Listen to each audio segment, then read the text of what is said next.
ആ പിന്നെ മുടിയനാണെങ്കിലും സ്നേഹമുള്ളവനാ. ഈ സാജനും സ്നേഹമുള്ളവൻ തന്നെയാ, കുറച്ച് ചുറ്റിക്കളി കൂടുതലാ. അതാ നേഹയുടെ പ്രശ്നത്തിന് അവൻ അന്ന് ചാടി വീണത്. ഇവന്മാരൊക്കെ ഇങ്ങനെ തന്നെയാ, ഗേൾസിന് വേണ്ടി എന്ത് ത്യാഗവും ചെയ്യും. അതിന് നല്ല എക്സാമ്പിൾ ആണല്ലോ നമ്മുടെ ഇടയിലെ ടോണി. അത് വളരെ ശരിയാ. വീണ്ടും ഞാൻ ഇതാ വഴി വെച്ച് കണ്ട ആളല്ലേ? ഏതാള്? എന്റെ പുറകെ എത്ര ആളാന്ന് പറഞ്ഞപ്പോ നീ തിരിഞ്ഞു നോക്കിയ ആള്. ആ വിട്ടല്ലേടി, അയാൾ ആകുകയെ ആകാതിരിക്കുകയെ എന്തെങ്കിലും ആവട്ടെ, നമുക്കെന്ത് കാര്യം. ആ അപ്പൊ നമ്മളെന്താ പറഞ്ഞോണ്ട് വന്ന? നമ്മളല്ല, നീയാ പറഞ്ഞോണ്ടിരുന്നത്. ആ ഞാൻ പറഞ്ഞു വന്നത് നീ സാധനം ഒന്നുകൂടെ കാണുമെന്ന്. എടി, അയാൾ നമ്മളെ തന്നെ നോക്കിക്കൊണ്ടിരിക്കുന്നത്. ആ നീ ഇതുവരെ വിട്ടില്ലേ? ചിലപ്പോ അയാൾ നമ്മളെ ഫോളോ ആയിരിക്കോ? അയാൾ എന്തിനാണ് നമ്മളെ ഫോളോ ചെയ്യുന്നേ? ചിലപ്പോ വല്ല ഫാൻസ് ആയിരിക്കും. ആർക്ക്? നിനക്കോ? നീ അന്നും പറഞ്ഞു കേട്ടല്ലോ, നിനക്കല്ലാതെ ഇവിടെ വേറെ ആർക്കും ഫാൻസ് ഉണ്ടാവാൻ പാടില്ലേ? വരാം, പക്ഷേ ഞാനിവിടെ ഇരിക്കുമ്പോൾ. ശരിയാ, ഞാനിവിടെ ഇരിക്കുമ്പോ ചിലപ്പോ നിന്നെ ആരും നോക്കില്ലെന്ന് വരും. എന്നെയോ? ആ ഈ എന്നെയോ? ആന്ന്.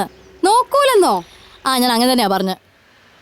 എന്നാ അത് അറിഞ്ഞിട്ടേ വേറെ കാര്യം. ശരി. എന്റെ ദൈവം ഇങ്ങോട്ട് വരുന്നുണ്ട്. നീ എന്താണ് ചെയ്യാൻ പോകുന്നേ? അയാളോട് ചോദിക്കാൻ പോകുന്നു. എന്ത്? നമ്മളെല്ലാം ആരെയാ നോക്കുന്നേന്ന്. ഓ അവിടെ ഇരിക്ക്. ദൈവമേ, ഇങ്ങനെ ഒരു പെണ്ണ.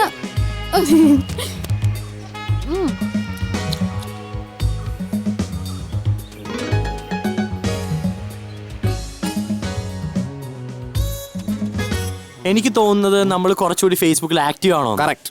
പക്ഷെ എൻ്റെ ജീവിതത്തിൽ അനു വന്നതിന് ശേഷം ഞാൻ ഫേസ്ബുക്കിൽ അത്ര ആക്റ്റീവ് അല്ല. അതെപ്പോ? എന്ത്? അല്ല, അനു ജീവിതത്തിലേക്ക് കടന്നു വന്നതേ. വന്നില്ല, വരും. കണ്ടപ്പോലെന്നാ ഞാൻ ഉദ്ദേശിച്ചത്.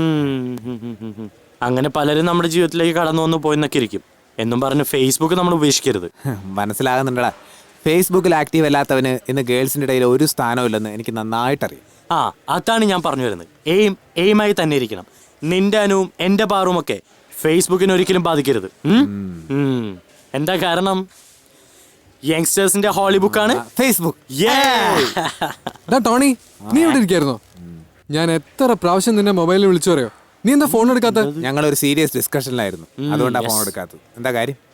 ഒന്നുമില്ല, ഞാൻ ഒരു സിനിമയ്ക്ക് പോവാ. നീ വരുന്നുണ്ടോ? അതാണോ? നിന്നോടൊപ്പം പുറത്തിറങ്ങാൻ പറ്റിയ മൂഡിലല്ല ഞാൻ. നീ വെക്കും. അത് മനസ്സിലായി, പക്ഷേ പൈസ ഇല്ല. അപ്പൊ മോൻ പോകണ്ട. നേരത്തെ നമ്മൾ എവിടെ പറഞ്ഞു നിർത്തിയത്? ഫേസ്ബുക്കും ഹാർഡ് വർക്കും. ടോണി, ഒരു കലാകാരന് സിനിമയ്ക്ക് പോകാനുള്ള ആഗ്രഹം ഉണ്ടാവുന്നതും മനുഷ്യന് വിശപ്പുണ്ടാവുന്നതും ഒരുപോലെയാണെന്നാ പണ്ടുള്ള ആൾക്കാർ പറയുന്നത്. ഈ വേലിയിലിരിക്കുന്ന പാമ്പിനെ കുറിച്ചും പണ്ടുള്ളവർ പറഞ്ഞിട്ടുണ്ട്. ടോണി, നീ നോക്കിക്കോ, ഇന്ന് ടിക്കറ്റ് എടുക്കാൻ പൈസ ഇല്ലാത്ത ഞാൻ നാളെ ഒരു തിയേറ്റർ ഓണറും ഫിലിം സ്റ്റാറൊക്കെ ആവും. അന്ന് ഞാൻ ആഡംബര കാറിലൊക്കെ വരുമ്പോ നീ ഇതൊക്കെ തന്നെ പറയണം. നീ രക്ഷപ്പെടണമെന്നുള്ളത് എൻ്റെയും കൂടി ആഗ്രഹം. കാരണം അന്നെങ്കിലും നീ ഞങ്ങളെ വിട്ടുപോകുമല്ലോ. ആ ഒരൊറ്റ പ്രതീക്ഷയില ജീവിതം തെളിയിക്കുന്നത്. നീ നിരാശപ്പെടുത്തോടെ. നിരാശപ്പെടുത്തൂടാ. നിന്നെ നിരാശപ്പെടുത്തി പണ്ടാരെടുക്കാൻ വേണ്ടി ഒരു കാരണവശാലും ഞാൻ രക്ഷപ്പെട്ടു പോവാതെ ഇവിടെ തന്നെ പിടിച്ചു വെക്കും. നീ നോക്കിക്കോ, അത്രക്കായോ എന്നോടാ കളി.